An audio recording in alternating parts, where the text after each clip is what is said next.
த பாய் series ஒரு master piece தான். But காமிக்கோட compare பண்ணும்போது சீரீஸ்லாம் ஒன்றுமே இல்லை அப்படிங்கிற மாதிரி தான் தோணுது. ஏன்னா காமிக்கில் இருக்கிற நிறைய மைண்ட் ப்ளூவிங்கான இன்சிடென்ட்ஸ்லாம் சேஞ்ச் பண்ணி சீரீஸில் மொக்கையாக கொடுத்துருக்காங்க. எக்ஸாம்பிளுக்கு சொல்லணும் அப்படின்னா ஏட்ரின் ராபின் அடிச்சதுக்கு காரணம் ட்ரக் ஓவர் டியூஸ்னால இருக்காது. ஒரு சூப்பர் வில்லனை ஏட்ரின் துரத்திட்டு போகும்போது அந்த சூப்பர் வில்லனையை தூக்கி ராபின் மேலே போட்டுட்டு அழகாக சிரிச்சுட்டு ஃபோட்டோவுக்கு போஸ்ட் கொடுத்துட்டு போயிருந்திருப்பான். பிளாக் நுவார் எப்பயுமே ஒரு மியூட்டில் இருக்கிற ஒரு நிஞ்சா அசாசினாக இருக்க மாட்டான். அவன் லிட்டரலி ஹோம்லேண்டரோட க்ளோனா இருந்திருப்பான். அதை தாண்டி லிட்டில் நீனாவுக்குன்னு ஒரு சூப் ஆர்மியே காமிக்கல இருக்கும். டெக்னைட்டுக்கான ஒரு ஹீரோ ஆர்க்குமே இருக்கும். இந்த மாதிரி ஏகப்பட்ட இன்ட்ரெஸ்டிங்கான ட்விஸ்ட்லாம் காமிக்கல இருக்குது. அது எல்லாத்தையுமே ஆர்டரா ஒரு ஸ்டோரியா நம்ம இந்த வீடியோவில் பார்த்துருவோம். அதுக்கு முன்னாடி சப்ஸ்கிரைப் பண்ணாதவங்க சப்ஸ்கிரைப் பண்ணி வச்சுக்கோங்க. சீரிஸ் எப்படி ஸ்டார்ட் ஆகுதோ அதே மாதிரி தான் காமிக்கும் ஸ்டார்ட் ஆகும். சீரிஸ்ல ஏட்ரைன் காம்பவுண்ட் விஏ ட்ரக்கா யூஸ் பண்ணி அவனோட கண்ட்ரோல்ல இருந்து ராபின் மேல மோதுற மாதிரி காமிச்சிருப்பாங்க. பட் காமிக்ல முன்னாடியே சொன்ன மாதிரி ஏட்ரைன் ஒரு சூப்பர் வில்லனை பிடிக்கும் போது தான் அந்த சூப்பர் வில்லனையே ராபின் மேல தூக்கி அடிச்சிருவான். இதனால ராபின் ஒரு செவரோட செவரா ஒட்டிப்பாங்க. ஹியூகியோட கையில ராபினோட கை மட்டும் தான் இருக்கும். ஜஸ்ட் லைக் சீரிஸ் மாதிரியே. ப்ரோ அப்ப ஏட்ரைன் சூப்பர் வில்லனை தானே பிடிக்க ட்ரை பண்ணா அப்படின்னா காமிக்ல ஏட்ரைன் நல்லவனா அப்படின்னு கேட்டீங்க அப்படின்னா நோ. ஏட்ரைன் ரீசெண்டா தான் மிஸ்டர் மேரத்தானுக்கு பதிலா 7ல ஜாயின் பண்ணி இருந்திருப்பான். அதனால வாட் தான் ஏட்ரைனை தி 7 டீமோட ஒரு புது மெம்பரா மீடியால அவனோட ரேட்டிங்கை ஏத்துறதுக்காக அவனை ஒரு சூப்பர் வில்லனை எதிர்த்து ஃபைட் பண்ணி ஹீரோவா காமிக்கிற மாதிரி ஒரு ஸ்கிரிப்டை ரெடி பண்ணி இருந்திருப்பாங்க. இந்த மாதிரி ஒரு ஸ்கிரிப்ட் கிரைமை தடுக்கிற மாதிரிலாம் சீரீஸ்லயுமே நம்ம ஸ்டார்லைட்டுக்கு பார்த்துருந்துருப்போம். சீரீஸ்ல புச்சர் டிரான்ஸ்லசென்ட்டை பிடிச்சதுக்கு அப்புறம் தான் அவனை எப்படி கொல்றது அப்படிங்கறத கேட்கறதுக்காக சூசன் ரைனரை மீட் பண்ணி இருந்திருப்பாரு. அதுவும் புச்சருக்கும் ரைனருக்கும் ஆல்ரெடி ஒரு சின்ன ஃபைட்லாம் இருக்கிற மாதிரி காமிச்சிருந்திருப்பாங்க. பட் காமிக்ல புச்சர் ஆரம்பத்திலேயே சூசன் ரைனரை மீட் பண்ணி ஃபர்ஸ்ட் சீன்லயே புச்சரும் ரைனரும் மேக் அவுட் பண்ணுவாங்க. ரைனருக்கு ஆல்ரெடி பிரசிடென்ட் டக்கோட்டா பாபு கிட்ட இருந்து சூப்ஸை கண்காணிக்கிறதுக்காக பாய்ஸ் டீமை ரீஃபார்ம் பண்ண சொல்லி ஆர்டர் வந்திருக்கும். பட் அதை லெஜெண்ட் மூலமா புச்சர் ஆல்ரெடியே தெரிஞ்சுக்கிட்டு ரைனாரை மீட் பண்ண வந்திருந்திருப்பாரு. ரைனார் சூப்ஸை கண்காணிக்கிறதுக்காக ஆல்ரெடி இழுத்து மூடின ஒரு டீமோட ஃபைல் எடுத்து கொடுப்பாங்க. அதுதான் தி பாய்ஸ் டீமோட ஃபைல். ஏன்னா இதுக்கு முன்னாடி இந்த பாய்ஸ் டீமை மேலரி ஹேண்டில் பண்ணிக்கிட்டு இருக்கும்போது அவரோட கிராண்ட் சில்ட்ரனை லேம்ப் லைட்டர் போட்டு தள்ளி இருந்திருப்பான். அதனால இந்த பாய்ஸ் டீமையே ஒட்டுமொத்தமா மேலரி கேன்சல் பண்ணிட்டு போயிருந்திருப்பாரு. சீரீஸ்ல தான் லேம்ப் லைட்டர் தெரியாம மேலரியோட கிராண்ட் சில்ட்ரனை போட்டு தள்ளின மாதிரியும் அதுக்காக லேம்ப் லைட்டர் கில்ட்டா இருக்கிற மாதிரியும் கடைசியில் அவனே அதுக்காக சூசைட் பண்ணி இறந்து போற மாதிரி காமிச்சிருப்பாங்க. பட் காமிக்ல அது கம்ப்ளீட்டாவே வேற மாதிரி ரொம்ப இன்ட்ரெஸ்டிங்கா இருக்கும். அதை நம்ம பின்னாடி பார்க்கலாம். புச்சர் கிட்ட சூசன் ரைனர் மறுபடியும் பாய்ஸ் டீமை ஃபார்ம் பண்ண சொன்னதுனால புச்சர் நேர கெஸ்லரை மீட் பண்ண போவாரு. எஸ் கெஸ்லர் தான். பட் இந்த கெஸ்லர் சிஏயோட ஒரு ஹை லெவல் அனலிஸ்ட். இவரோட வேலை என்ன அப்படின்னா வாட் இன்டர்நேஷனலுக்குள்ள நடக்கிற எல்லா டேட்டி வேலைகளையும் ட்ராக் பண்றது தான். பட் இந்த கெஸ்லர் சீரீஸ்ல பார்த்த மாதிரி அச்சச்சோ அவரா அப்படிங்கிற மாதிரி எல்லாம் இருக்க மாட்டாரு. புச்சரை பார்த்தாலே செவரேறி குதிச்சு ஓடுற ஒரு பயந்தாங்கொலியா தான் இருப்பான். அது மட்டும் இல்லாம இவன் ஒரு மார்க்கமான ஆளு. ஒரு நாள் தனியா சென்சார் பண்ற கண்டென்ட்டை பண்ணிட்டு இருக்கும் போது மங்கி மாதிரி சவுண்ட் விட்டுக்கிட்டு இருந்திருப்பான். அதை புச்சர் பார்த்துருவாரு. அதுல இருந்து இந்த கெஸ்லரை மங்கின்னு தான் புச்சர் கூப்பிடுவாரு. கெஸ்லருக்கு இருந்த மரியாதை போச்சு ப்ரோ அப்படின்னு நீங்க நினைக்கிறது எனக்கு புரியுது. இந்த கெஸ்லரை புச்சர் எதுக்காக மீட் பண்றாரு அப்படின்னா ஆல்ரெடி பழைய பாய்ஸ் டீம்ல எம்எம் ஃப்ரெஞ்ச்மேன் அண்ட் தி ஃபீமேல் அப்படின்னு புச்சரோட சேர்ந்து 4 பேர் இருந்திருப்பாங்க. இப்போ புச்சருக்கு ஒரு நியூ மெம்பர் தேவைப்படுது. அதனால வாட்டை இருக்கிற ஒருத்தனை புச்சர் தேடிட்டு இருக்காரு.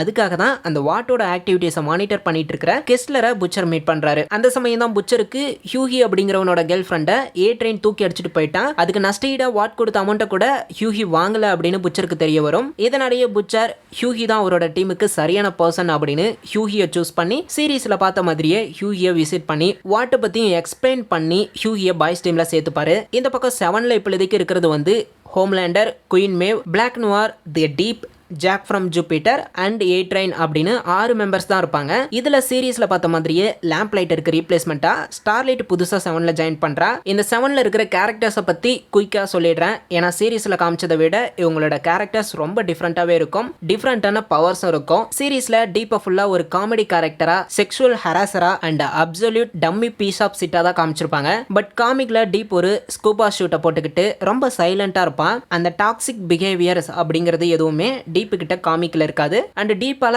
பறக்க முடியும். அது மட்டும் இல்லாம இந்த 7லயே கொஞ்சம் நார்மலான பர்சன் அப்படின்னா அது இந்த டீப் அப்படின்னே சொல்லலாம். சீரீஸ்ல குயின் மேவ ஒரு பவர்ஃபுல் வாரியரை தாண்டி LGBTQ கேரக்டரா காமிச்சிருப்பாங்க. பட் காமிக்ல மேவ் ஒரு ஆல்கஹால் அடிக்ட், ரொம்ப புரோக்கனா இருப்பாங்க. அதுக்கு காரணம் அந்த ஃபிளைட் 37 இன்சிடென்ட் மாதிரி எங்கேயும் ஒரு ஃபிளைட் இன்சிடென்ட் தான். அது மட்டும் இல்லாம மேவுக்குமே அந்த ஃபிளைட் பவர் இருக்கு. அதாவது இவங்களாலையும் பறக்க முடியும். பிளாக் நோவர சீசன் 1, 2, 3ல ஒரு மியூட்டட் நிஞ்சா அசைசினா காமிச்சிருப்பாங்க. அதுக்கப்புறம் அவன் இறந்த பிறகு சீசன் 4ல அவனுக்கு பதிலாக ஒரு ஆக்டரை ரீப்ளேஸ் பண்ணியிருப்பாங்க. பட் காமிக்ல பிளாக் நோவர் ஆக்சுவலி ஹோம்லேண்டரோட க்ளோன் தான். நிறைய பேருக்கு இது ஆல்ரெடி தெரிஞ்சிருக்கலாம். ஹோம்லேண்டர் அவுட் ஆஃப் கண்ட்ரோலுக்கு போனா அவனை கொல்றதுக்காக ஒரு வெப்பனா ஒரு சீக்ரெட் பேக்கப் க்ளோனா தான் இந்த பிளாக் நோவரை கிரியேட் பண்ணி வச்சிருப்பாங்க. மேபி உங்களுக்கு ஒரு டவுட் வரலாம், ஹோம்லேண்டருக்கு தான் எக்ஸ்ட்ரா விஷன் இருக்குது, அதை யூஸ் பண்ணி ஹோம்லேண்டர் ஏன் பிளாக் நோவரை கண்டுபிடிக்கல அப்படிங்கிற மாதிரி எனக்குமே இந்த டவுட் வந்தது. பட் இந்த கொஸ்டினுக்கு இந்த பாய்ஸ் காமிக்கோட ஆர்டிஸ்ட் கொடுத்த ஆன்சர் என்ன அப்படின்னா, ஹோம்லேண்டர் கேஷுவலா பிளாக் நோவரை எக்ஸ்ட்ரா விஷனை யூஸ் பண்ணி ஸ்கேன் பண்ணாரு அப்படின்னா ஹோம்லேண்டருக்கு வெறும் ஸ்கெலட்டன் மாதிரி தான் தெரியுமா. ஃபேஸ்லாம் தெரிகிற அளவுக்கு ஹோம்லேண்டர் ஸ்கேன் பண்ணணும் அப்படின்னா ஹோம்லேண்டருக்கு ஒரு பர்டிகுலர் ரீசன் தேவைப்படும். அது மட்டும் இல்லாமல் பிளாக் நோவர் ஏதாவது சஸ்பீசியஸ் ஆக்டிவிட்டி பண்ணாதான் பிளாக் நோவரை சந்தேகப்பட்டு ஹோம்லேண்டர் பிளாக் நோவரை ஸ்கேன் பண்ண முடியும். அந்த அளவுக்கு ஹோம்லேண்டர் காமிக்கல, யோசிக்கல, ஆர் ஹோம்லேண்டருக்கு பிளாக் நோவரை ஸ்கேன் பண்ற அளவுக்கு டைம் இல்ல அப்படிங்கிற மாதிரிலாம் காமிக்கோட ஆர்டிஸ்ட் சொல்லியிருக்காங்க. மேபி சீரீஸ்ல பிளாக் நோவர் க்ளோன் இல்ல அப்படிங்கிறதுனால ஹோம்லேண்டர்னால மாஸ்க்கு பின்னாடி இருக்கிற ஃபேஸை ஈஸியா பார்க்க முடியும் அப்படின்னு மென்ஷன் பண்ணியிருந்திருக்கலாம். உங்களுக்கு எப்படி ஃபீல் ஆகுது அப்படிங்கறத கமெண்ட் பண்ணுங்க. காமிக்ல டிரான்ஸ்லுசன்ட் அப்படிங்கிற ஒரு கேரக்டரே இருக்க மாட்டான். ஏன்னா சீரிஸ்ல ஜாக் ஃப்ரம் ஜூபிட்டர் அப்படிங்கிற ஒரு கேரக்டரை தூக்கிட்டு அதுக்கு பதிலாக தான் டிரான்ஸ்லுசன்ட்டை கிரியேட் பண்ணியிருப்பாங்க. இந்த காமிக்ல இருக்கிற ஜாக் ஃப்ரம் ஜூபிட்டருக்கு கார்போ அப்படிங்கிற வேர்டை சொன்னா அப்படின்னா அவனோட பாடி இம்பெனட்ரபிளா, அவனோட ஸ்கின்னை எதாலையுமே தொலைக்க முடியாததா மாறிடும். ஏ ட்ரெயின் சீரிஸ்ல எப்படி ஸ்டார்லைட் ஒரு நியூ மெம்பரோ அதே மாதிரி ஏ ட்ரெயினுமே செவனுக்கு ஒரு நியூ மெம்பர் தான். சீரிஸ்ல ஏ ட்ரெயின் ராபினை இடிச்சதுக்கு அப்புறம் அவனுக்கு ஹார்ட் அட்டாக் வந்து அந்த ரேசிசம் பாலிட்டிக்லாம் உள்ள இன்வால்வ் பண்ணி ஏ ட்ரெயின் நல்லவன மாறுற மாதிரி காமிச்சிருப்பாங்க. பட் காமிக்ல ஏ ட்ரெயினுக்கு கில்ட் அப்படிங்கிறது சுத்தமாவே இருக்காது. ஈவன் ராபினை கொன்னதுக்கு அப்புறம் கூட எந்த ஒரு கில்ட்டும் இல்லாம ஏ ட்ரெயினை எப்பயுமே ஸ்டாப் பண்ண முடியாது அப்படின்னு சொல்லிட்டு அங்கிருந்து போயிருந்திருப்பான். அடுத்து அப்படியே அந்த வாட் டவர்ல இருந்து போயிருவோம். சீரீஸ்ல பார்த்த மாதிரி வாட் அப்படிங்கிறது ஒரு நார்மல் ஸ்கை ஸ்கிராப்பர் டால் பில்டிங்கா இருக்காது. காமிக்ல வாட் அப்படிங்கிறது அவெஞ்சர்ஸ் ஹெலிகாரியர் மாதிரி ஒரு ஃப்ளோட்டிங் சேட்டலைட் ஹெட் குவார்ட்டர்ஸா தான் இருக்கும். இது டைரக்டா டிசியோட அந்த வாட்ச் டவருக்கும் மார்வலோட ஹெலிகாரியருக்கும் ஒரு ரெப்ளிகா அப்படிங்கிற மாதிரி தான் மென்ஷன் பண்ணிருக்காங்க. பட் மார்வல் ஹெலிகாரியரை நமக்கு தெரியும். பட் டிசியோட வாட்ச் டவரை நம்ம லைவ் ஆக்ஷன்ல பாத்துருக்கோமா அப்படிங்கிறது தெரியல. மேபி ஆரோவர்ஸ்ல காமிச்சிருக்கலாம். யாருக்காவது ஞாபகம் இருந்தா கமெண்ட் பண்ணுங்க. சீரிஸ்ல ஸ்டார்லைட் 7 குள்ள வந்த உடனே டீப்பை மீட் பண்ணி டீப் ஸ்டார்லைட்டை மிஸ்யூஸ் பண்ற மாதிரி காமிச்சிருப்பாங்க. பட் இங்க ஸ்டார்லைட் 7ஓட பேஸுக்குள்ள வந்த உடனே அவளை வரவேற்கிறதே ஹோம்லேண்டர் தான். ஆரம்பத்துல ஹோம்லேண்டரை ஸ்டார்லைட் பார்த்து என்ன ஒரு மனுஷன் அப்படின்னு பேசிக்கிட்டு இருக்கும்போது டீப் சீரிஸ்ல என்ன பண்ணனோ அதை இங்க ஹோம்லேண்டர் பண்ணுவாரு. ஸ்டார்லைட் என்ன கருமண்டா இது அப்படின்னு செம்ம ஷாக் ஆகி பார்க்க அந்த சமயம் தான் ஏ ட்ரெயினும் பிளாக் நோவரும் உள்ள வருவாங்க. நல்ல வேலை ஏ ட்ரெயின் பிளாக் நோவர் இந்த சைகோ கிட்ட இருந்து என்ன காப்பாத்துங்க அப்படின்னு ஸ்டார்லைட் இந்த 2 பேர்கிட்டையும் ஹெல்ப் கேட்பா. ஆனா அவனுங்க ஸ்டார்லைட்டை காப்பாத்தாம ஹோம்லேண்டருக்கு என்ன பண்றியோ அதையே எங்களுக்கும் பண்ணிடு அப்படின்னு இவனுங்களும் சேர்ந்து ஸ்டார்லைட்டை செம்மையா அபியூஸ் பண்ணிடுவானுங்க. ஸ்டார்லைட்டும் வேற வழி இல்லாம 7ல ஒரு மெம்பரா இருக்கணும் அப்படிங்கிறதுக்காகவே அந்த தப்பை பண்ணிடுவா. ஹியூஹி புச்சரோட சேர்ந்து ஃப்ரெஞ்சி அண்ட் தி ஃபீமேல் அதாவது கிமிகோவை மீட் பண்ணுவான். கிமிகோவுக்கு காமிக்ல நேமே கிடையாது, ஜஸ்ட் தி ஃபீமேல் அப்படிங்கிற மாதிரி தான் மென்ஷன் பண்ணியிருப்பாங்க. அதே மாதிரி தான் ஹியூகியோட நேமுக்கு முன்னாடி வி அப்படிங்கிற ஒரு நிக் நேமோட வி ஹியூகி அப்படின்னு மென்ஷன் பண்ணியிருப்பாங்க. வி அப்படின்னா ஸ்காட்டிஷ்ல ஸ்மால் லிட்டில் அப்படின்னு அர்த்தம். சேம் வேர்டு தான் பிரெஞ்சில் பெட்டிட் அப்படிங்கிறது. அதை தான் பிரெஞ்சு யூஸ் பண்ணுவாரு. த பாய்ஸ் டீம் அஃபிஷியலா ஃபார்ம் ஆன உடனே பாய்ஸ் திரும்ப வந்துட்டாங்க அப்படின்னு 7க்கும் வாட்டுக்கும் தெரியப்படுத்தணும். பாய்ஸ் திரும்ப வந்துட்டாங்க அப்படின்னு 7 அண்ட் வாட் பயப்படணும் அப்படின்னு ஒரு மெசேஜ் அனுப்புறதுக்காகவே நம்ம பாய்ஸ் டீனேஜ் கிக்ஸ் அப்படிங்கிற டீமை டார்கெட் பண்ணுவாங்க. இந்த டீனேஜ் கிக்ஸ் டீம்ல சீரிஸ்ல வந்து Popclaw, Mesmer, A Train, Sage, even Translucent கூட இருந்திருப்பான். அதுக்கப்புறம் சீசன் 5ல கவுண்டர் ஸ்க்ரோ, Sealine, Jet Streak and Rock Hard அப்படிங்கிறவங்களாம் இருந்திருப்பாங்க. காமிக்ல பாப்க்லா, ஜெட் ஸ்ட்ரிக், டார்க் நட்டோட சேர்ந்து இன்னும் சில சூப்ஸ் இருப்பாங்க. ஈவன் கன் பவுடர் கூட இந்த டீனேஜ் கிக்ஸ்ல தான் காமிக்ல இருந்திருப்பான். பட் சீரிஸ்ல தான் கன் பவுடர் வந்து பேபேக் டீம்ல இருந்த மாதிரி காமிச்சிருப்பாங்க. பாய்ஸ் வந்து டீனேஜ் கிக்ஸை டார்கெட் பண்ணதுனால அந்த டீனேஜ் கிக்ஸோட பிளேஸ்ல கேமராவெல்லாம் ஃபிக்ஸ் பண்ணி மானிட்டர் பண்ணிட்டு இருப்பாங்க. அந்த சமயம் புச்சர் ஒரு காம்பவுண்ட் வியை எடுத்துக்கிட்டு வந்து ஹியூகியோட பர்மிஷன் இல்லாமலேயே ஹியூகியோட கழுத்துல இன்ஜெக்ட் பண்ணி விட்டுருவாரு. ஏன்னா சூப்ஸை எதிர்த்து ஃபைட் பண்ணணும் அப்படின்னா பாய்ஸுக்கும் அட்லீஸ்ட் ஏதாவது ஒரு பவர் இருக்கணும். இதனால பாய்ஸ்ல இருக்கிறவங்க எல்லாருமே ஆல்ரெடி சூப்ஸா தான் இருப்பாங்க. பட் புச்சர் இதை எக்ஸ்பிளைன் பண்ணாமலேயே ஹியூகிக்கு அந்த காம்பவுண்ட் வியை இன்ஜெக்ட் பண்ணதுனால ஹியூகி வந்துட்டு புச்சர் மேல கோவப்பட்டுட்டு பாய்ஸை விட்டு கிளம்புறான் அப்படின்னு கிளம்பி போயிடுவான். அப்படி அவன் போகும்போது தான் ஒரு பார்க்ல ஆனியை மீட் பண்ணுவான். சீரிஸ்ல பார்த்தா அதே மாதிரியான கான்வர்சேஷன் தான் இங்கேயும் நடக்கும். ஹியூகி ஆனி கிட்ட பேசினதுக்கு அப்புறம் மனசு மாதிரி பாய்ஸ் கிட்ட திரும்ப வந்துருவான். அந்த சமயம் நம்ம பாய்ஸ் அந்த டீனேஜ் கிக்ஸோட மினி ஹீரோகாசம் ஆக்டிவிட்டிஸ் எல்லாத்தையும் ரெக்கார்ட் பண்ணி அதை டீனேஜ் கிக்ஸ்க்கே அனுப்புறது மட்டும் இல்லாம அவனுங்கள ஒருத்தன் மீடியா முன்னாடி முன்னாடி வந்து வாலண்டியரா எக்ஸ்போஸ் ஆகணும், அப்படி இல்லைன்னா எல்லாரையும் நாங்களே எக்ஸ்போஸ் பண்ணிடுவோம் அப்படின்னு ஒரு நோட்டையும் பாய்ஸ் அனுப்பிச்சிருப்பாங்க. இதனால பாய்ஸ்க்கு பயந்து டீனேஜ் கிக்ஸ்ல இருக்கவங்களாம் ஷவுட் அவுட் அப்படிங்கிற ஒரு சூப்பர் கன்வின்ஸ் பண்ணி அவனை மீடியா முன்னாடி வந்து கே அப்படின்னு ஒத்துக்க வச்சிருந்திருப்பாங்க. இதை டிவியில பார்த்தா ஹோம்லேண்டருக்கு ஒரு டவுட் வரும், கண்டிப்பா இதுக்கு பின்னாடி வேற யாரா தான் இருக்கணும் அப்படின்னு. அதனால இங்கேயே ஹோம்லேண்டர் சூப்ஸ்க்கு எதிராக ஒருத்தன் செயல்படணும் அப்படின்னா அது மேலரி அண்ட் அவங்க டீமா தான் இருக்கணும் அப்படின்னு ஈஸியாவே கண்டுபிடிச்சிருப்பாரு. அப்ப ஹோம்லேண்டருக்கும் பாய்ஸ்க்கும் முன்னாடியே கனெக்ஷன் இருக்கா அப்படின்னு நீங்க யோசிக்கலாம். எஸ் இருக்குது, அது ஃபிளாஷ்பேக்ல வரும், நம்ம கதை போற போக்கில் அதை பார்க்கலாம், அப்பதான் ஸ்டோரி இன்ட்ரெஸ்டிங்கா இருக்கும். இந்த இடத்துல ஹோம்லேண்டர் ஒரு மார்க்கர் எடுத்து ஸ்டார்லைட்டோட ட்ரெஸ்ல ஒரு வி ஷேப்பை வரைஞ்சு இனி இப்படிதான் நீ ட்ரெஸ் பண்ணணும் அப்படிங்கிற மாதிரி சொல்லிட்டு போயிடுவாரு. பட் சீரிஸ்ல தான் நமக்கு மேடலின் ஸ்டில்வில் ஸ்டார்லைட்டோட காஸ்டியூமை சேஞ்ச் பண்ற மாதிரி காமிச்சிருப்பாங்க. பாய்ஸ் டீனேஜ் கிக்ஸ்ல இருந்து ஒருத்தனை எக்ஸ்போஸ் பண்ணியாச்சுன்னு வெளியே வந்து பேசிட்டு இருக்கும்போது டீனேஜ் கிக்ஸ் மொத்த படையோட பாய்ஸ் அட்டாக் பண்ண வந்திருப்பாங்க. பட் டீனேஜ் கிக்ஸ்க்கு எப்படி பாய்ஸ் தான் இவங்களை பிளாக்மெயில் பண்ணாங்க, பாய்ஸோட லொகேஷன் எப்படி டீனேஜ் கிக்ஸ்க்கு தெரிஞ்சது அப்படின்னு யோசிச்சிங்க அப்படின்னா ஆக்சுவலி ஹோம்லேண்டர் தான் பாய்ஸை ட்ராக் பண்ணி ஒரு அனானிமஸ் மெயிலா பாய்ஸோட லொகேஷனை டீனேஜ் கிக்ஸ்க்கே அனுப்பிச்சிருந்திருப்பாரு. இதனால டீனேஜ் கிக்ஸ் நம்ம பாய்ஸை போட்டு பொழக்கலாம் அப்படின்னு வெறியோட வர, பட் அவங்களுக்கு தெரியாது பாய்ஸுமே சூப்ஸ் தான் அப்படின்னு. புச்சர், எம்எம், ஃப்ரெஞ்சி அண்ட் கிமிகோ எல்லாரும் இதுக்காக தான் ரொம்ப நாளா காத்துக்கிட்டு இருந்தேன் அப்படின்னு ரொம்ப ப்ரூட்டலா டீனேஜ் கிக்ஸை போட்டு பொழக்க ஆரம்பிப்பாங்க. இந்த ஃபைட்ல ஹியூகி ஆக்சிடென்ட்ல பிளானிகாக் அப்படிங்கிற ஒரு சூப்போட உடம்புல அவன் கையை உள்ள விட்டு வெளியே எடுத்து போட்டு தள்ளிடுவான். ஹியூகியோட இன்டென்ஷன் கொல்லணும் அப்படிங்கிறதா இருந்திருக்காது, பட் இதுதான் காம்பவுண்ட் வி இன்ஜெக்ட் பண்ணதுக்கு அப்புறம் ஹியூகியோட ஃபர்ஸ்ட் ஃபைட் அப்படிங்கிறதுனால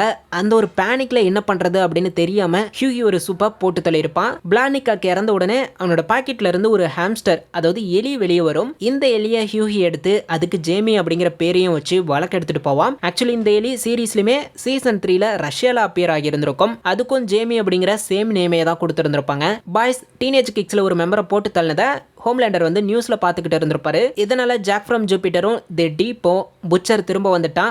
இந்த முறை அவன் முன்ன மாதிரி இல்ல, அவங்ககிட்ட கொஞ்சம் ஜாக்கிரதையாவே இருக்கணும் அப்படிங்கிற மாதிரிலாம் பேசிக்கிட்டு இருப்பாங்க. இந்த மாதிரி பில்டப்ஸ்லாம் சீரீஸ்ல புச்சருக்கு இருந்திருந்தா இன்னும் நல்லா இருந்திருக்கும் அப்படின்னு நினைக்கிறேன். ஹியூகி அவன் தெரியாம பிளானிகாக்க போட்டு தள்ளினதை நினைச்சு ஃபீல் பண்ணிட்டு சோகத்துல இருக்கும்போது தான் புச்சர் ஹியூகிக்கு அட்வைஸ் பண்ணி அவரோட லைஃப் ஸ்டோரியை சொல்ல ஆரம்பிப்பாரு. அதாவது புச்சரோட ஒய்ஃபை ஒரு சூப் தான் ரேப் பண்ணிருக்கா அப்படின்னு. அது யாருன்னு நமக்கு தெரியும் சீரீஸ்ல ஹோம்லேண்டர், பட் காமிக்ல Black Noir. The Boys team teenage கிக்ஸோட கேஸை முடிச்சதுக்கு அப்புறம் ஹியூகியும் புச்சரும் தி லெஜெண்டை மீட் பண்ணுவாங்க. சீரீஸ்ல பார்த்த மாதிரி தி லெஜெண்ட் மேடலின் ஸ்டில்வெல்க்கு முன்னாடி சூப்பர் ஹீரோ மேனேஜ்மெண்ட்ல ஒர்க் பண்ணவர் இல்ல. காமிக்ல தி லெஜெண்ட் டைரக்டா ஸ்டான்லியோட பேரடி கேரக்டர் தான். இவரு 1950ஸ்ல இருந்து வாட் அமெரிக்கனோட chief comic book writer and எடிட்டரா ஒர்க் பண்ணி இருந்திருப்பாரு. சீரீஸ்ல எப்படி சூப்ஸ் பண்ற தப்புகளை மறைக்கிறதுக்காக மூவிஸ், இன்டர்வியூஸ், பிஆர் கேம்பெயின்ஸ் அப்படின்னு பண்ணி மக்கள் கிட்ட அவங்கள ஹீரோஸா ப்ரொஜெக்ட் பண்றாங்களோ அதே மாதிரி தான் காமிக்ல தி லெஜெண்ட் ஒவ்வொரு சூப்பர் ஹீரோக்கும் ஒவ்வொரு ஃபிக்ஷனல் பேக் ஸ்டோரிஸை கிரியேட் பண்ணி காமிக் புக்கை ரிலீஸ் பண்ணிக்கிட்டு இருந்திருப்பாரு. இதனாலேயே வாட் மறைச்சு வச்சிருக்கிற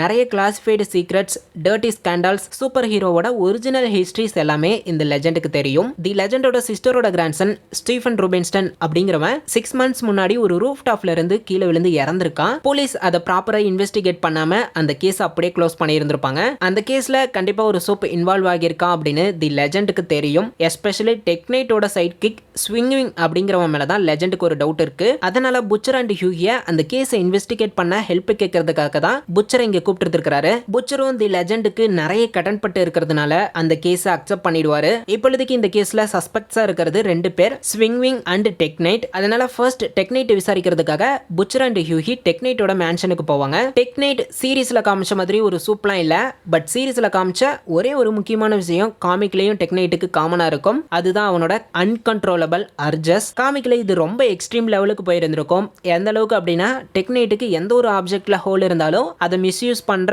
ஒரு அன்கண்ட்ரோலபிள் அப்சஷன் டெவலப் ஆகியிருந்திருக்கும். இதனால இனிஷியலி இவனை எல்லாரும் போவட் அப்படின்னு தான் நினைப்பாங்க. ஆனா லேட்டரா தான் இதுக்கு பின்னாடி வேற ஒரு ரீசன் இருக்கு அப்படின்னு தெரிய வரும். அது மட்டும் இல்லாம சீரீஸ்ல தான் டெக்னைட்டுக்கு enhanced hearing, enhanced smell and taste, enhanced touch, superhuman strength and durability, superhuman deduction அப்படின்னு பேசிக்கலி ஷெர்லாக் ஹோம்ஸ் ஒரு சூப்பா இருந்தா எப்படி இருக்குமோ அந்த மாதிரியான பவர்ஸ் எல்லாம் கொடுத்திருந்திருப்பாங்க. பட் காமிக்ல டெக்னைட்டுக்கு எந்த ஒரு சூப்பர் பவர்ஸும் கிடையாது. டெக்னைட் பேட்மேன் அண்ட் அயன்மேனோட ஒரு பேரடி கேரக்டர் தான். அவனோட அட்வான்ஸ்டு ஆர்மர் சூட் கேட்ஜெட்ஸ்னால தான் டெக்னைட் வந்து சூப்பர் ஹீரோவாவே இருக்கிறான். அது மட்டும் இல்லாம டெக்னைட்டுமே one of the founding member of the Payback team. But அந்த டீம்ல இருந்த மைண்ட் ராய்டையும் டெக்னைட் அபியூஸ் பண்ணதுனால டெக்னைட் அந்த பேபேக் டீம்ல இருந்து துரத்தி விட்டு இருந்திருப்பாங்க. ஹியூஹி அண்ட் புச்சர் டெக்னைட்டை விசாரிச்சு அவனோட பழைய சைட் கிக்கான ஸ்விங்கிங் இருக்கிற இடத்த கண்டுபிடிச்சு ஸ்விங்கிங்கை விசாரிக்க ஆரம்பிப்பாங்க.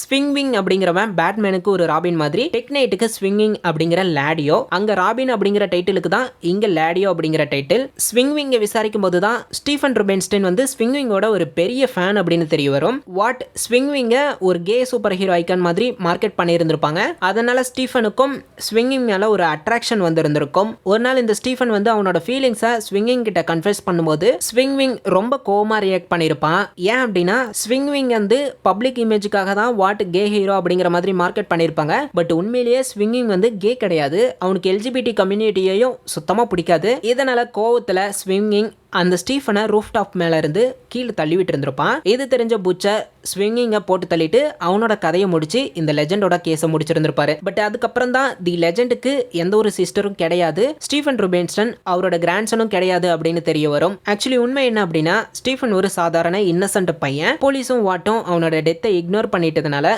அந்த பையனுக்கு ஒரு ஜஸ்டிஸ் கிடைக்கணும் அப்படிங்கிறதுனால தான் தி லெஜெண்ட் ஒரு ஃபேக் ஸ்டோரியை கிரியேட் பண்ணி அவரோட சிஸ்டரோட கிராண்ட்சன் அப்படின்னு போய் சொல்லி புச்சரை இந்த கேஸை இன்வெஸ்டிகேட் பண்ண வச்சிருந்திருப்பாரு. டெக்னைட்டோட டெத்தும் இந்த பார்ட்லயே நடந்திருக்கும். அதையும் அப்படியே பார்த்துருவோம். டெக்னைட் வந்து அவனோட பட்லரோட இயரை கூட விட்டு வைக்காம மிஸ்யூஸ் பண்ணியிருந்திருப்பான். இதனால அவர் அந்த ஜாபை குவிட் பண்ணிட்டு மீடியால டெக்னைட்டோட சீக்ரெட்டை லீக் பண்ணியிருந்திருப்பாரு. இதோட விளைவா டெக்னைட்டோட பப்ளிக் இமேஜை டெஸ்ட்ராய் ஆகி டெக்னைட்டோட கரியரே ஃபிளாப் ஆகி இருந்திருக்கும். பட் ஃபைனலா தான் நமக்கு தெரிய வரும் டெக்னைட்டுக்கு ஒரு பிரைன் டியூமர் இருந்திருக்குது அப்படின்னு. அந்த டியூமர் தான் அவனோட பிரைனை அஃபெக்ட் பண்ணி அந்த அன்கண்ட்ரோலபிள் அர்ஜஸ்க்குலாம் காரணமா இருந்திருக்குது. ஈவன் புச்சர் கூட ஒரு இடத்துல இந்த டெக்னைட்டை இவன் மத்த சூப்ஸ் மாதிரி ஒரு கரப்ட் சைக்கோபாத் இல்ல அப்படின்னு எல்லாம் மென்ஷன் பண்ணியிருந்திருப்பாரு. ஃபைனலா டெக்னைட் வந்து எர்த் நோக்கி வர ஒரு ஜெயண்ட் ஆஸ்டராய்டை ஸ்டாப் பண்ண ட்ரை பண்ணும்போது சாக்ரிஃபைஸ் பண்ணி இறந்திருப்பான். பட் டெக்னைட் சாகர அந்த லாஸ்ட் மொமெண்ட்ல கூட அவனோட டேமேஜ்டு பிரைன் அந்த ஆஸ்டராய்டை வேற மாதிரி ஹாலிசினேட் பண்ணி ரொம்ப டார்க் காமெடியா இந்த டெக்னைட்டோட டெத்தை கொடுத்துருந்திருப்பாங்க. த பாய்ஸ் யூனிவர்ஸ்ல கரப்ட் இல்லாத இருக்கிற சூப்ல இந்த டெக்னைட்டும் ஒருத்தன் அப்படின்னு சொல்லலாம். லிட்டில் நீனாவோட கேரக்டர் வந்து சீரீஸ்ல கம்ப்ளீட்டாவே வேஸ்ட் பண்ணிட்டாங்க அப்படின்னு தான் சொல்லணும். சீரீஸ்ல லிட்டில் நீனா வரும்போதெல்லாம் ஃப்ரெஞ்சுக்கு ஒரு சைட் பிளாட் கொடுக்குற மாதிரி தான் இருக்கும். சில நேரம் அந்த சீன்ஸ்லாம் கொஞ்சம் டிராக் ஆகிற மாதிரியுமே கூட ஃபீல் ஆகி இருந்திருக்கும். ஆனா காமிக்ல லிட்டில் நீனாவோட கேரக்டரே வேற லெவல்ல இருக்கும். காமிக்ல லிட்டில் நீனா ஒரு பவர்ஃபுல் ரூத்லெஸ் ரஷ்யன் மாபாஸா இருப்பா. ரஷ்யா அண்டர் வேர்ல்டுல பயங்கரமான இன்ஃப்ளூயன்ஸ்லாம் வச்சிருந்திருப்பா. சீரீஸ்லயுமே அந்த மாதிரி தான் டேஞ்சரஸா காமிச்சிருப்பாங்க. பட் காமிக்ல அவளுக்கு இருக்கிற லெவலே வேற. காமிக்ல லிட்டில் நீனா அப்படிங்கிற பேருக்கு ஏத்த மாதிரி அவள் லிட்டிலா தான் இருப்பா. அதுக்காக தான் அவளுக்கு லிட்டில் நீனா அப்படிங்கிற நிக்நேமே வந்திருக்கும். பட் காமிக்க பார்த்ததுக்கு அப்புறம் சீரீஸ்ல அந்த காஸ்டிங் அப்படிங்கிறது கொஞ்சம் இம்பர்ஃபெக்ட்டா இருக்கிற மாதிரி தான் தோணுது. வாட் அவங்களுக்கு அமெரிக்காவில் மட்டும் பவர் இருந்தா போதாது, ரஷ்யாலையும் அவங்களோட சூப்பர் ஹீரோ பிசினஸை எக்ஸ்பேண்ட் பண்ணணும் அப்படின்னு லிட்டில் நீனாவோட ஒரு சீக்ரெட் டீலை போட்டிருந்திருப்பாங்க. அந்த டீல் என்ன அப்படின்னா ரஷ்யால ஒரு பிரைவேட் சூப்பர் ஆர்மியை கிரியேட் பண்றது தான். அதுக்காக ரஷ்யாவோட அண்டர்வேர்ல்டு குயினான லிட்டில் நீனாவுக்கு வாட் ஒரு மாடிஃபைடு வெர்ஷன் ஆஃப் காம்பவுண்ட் வியை சப்ளை பண்ணியிருந்திருப்பாங்க. இந்த மாடிஃபைடு காம்பவுண்ட் வியை யூஸ் பண்ணி Little Nina street criminals, gang members, mercenaries அப்படின்னு நிறைய பேருக்கு அந்த காம்பவுண்ட் வியை கொடுத்து ஒரு சூப் ஆர்மியவே பில்ட் பண்ண ஆரம்பிச்சிருந்திருப்பா. பட் வாட் கொடுத்த அந்த மாடிஃபைடு காம்பவுண்ட் வில ஒரு ஹிடன் ட்விஸ்ட்டுமே இருக்கும். அதுதான் அந்த ஹெட் பாப் அப்படிங்கிறது. சீரீஸ்ல தான் விக்டோரியன் நியூமனுக்கு ஹெட் பாப் பவர் கொடுத்து அவ யார் தலைய வேணாலும் வெடிக்க வைக்கிற மாதிரி காமிச்சிருப்பாங்க. பட் காமிக்ல வாட்டே ஒரு மாடிஃபைடு வியை கிரியேட் பண்ணி அந்த வியால உருவான சூப்ஸை இவங்களால ஸ்பெசிபிக் ஃப்ரீக்வன்சியா சிக்னலா யூஸ் பண்ணி வெடிக்க வைக்க முடியும். சிம்பிளா சொல்லணும் அப்படின்னா வாட் அந்த ரஷ்யன் சூப்ஸ் எல்லாரையும் ரிமோட் கண்ட்ரோல் பாம் மாதிரி கிரியேட் பண்ணி இருந்திருப்பாங்க.